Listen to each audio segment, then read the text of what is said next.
Antifa members are generally left-leaning, with some adhering to far-left ideologies like anarchism and anti-capitalism, but they do not typically align with Democrat Party. So they're not really left, they're far left. They don't align with the Democrat Party because they're anarchists and they don't believe in capitalism.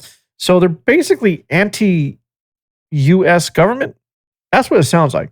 So they're an organization that opposes the US government or any government in general. Now, what they said about what they stand up for and against, okay, we don't like white supremacists, they're a hate group. We don't like neo-Nazis, they're a hate group. Understandable.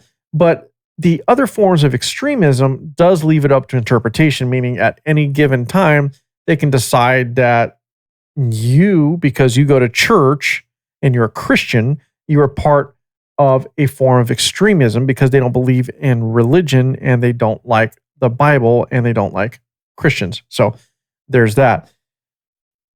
Everything I just read is a roundabout way of trying to define Antifa by trying to convince you that they are not an organized unit or an organization that carries out organized protests to deliver an organized, focused narrative and message.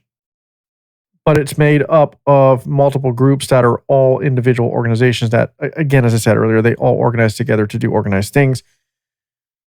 I know, it's weird. It's convoluted. It's strange. Now, just because they don't have a central leadership and they're decentralized does not mean that they are not an organization. Point in case here. American Mafia. The American Mafia, before they were taken down, well, allegedly taken down. Believe me, they're still around. But before they were taken down, they ran in a decentralized way. One of the reasons they were never able to get to the bosses or the heads was because they had these multiple buffers, for one, that protected them from direct contact or put them in direct involvement of anything that was carried out, right?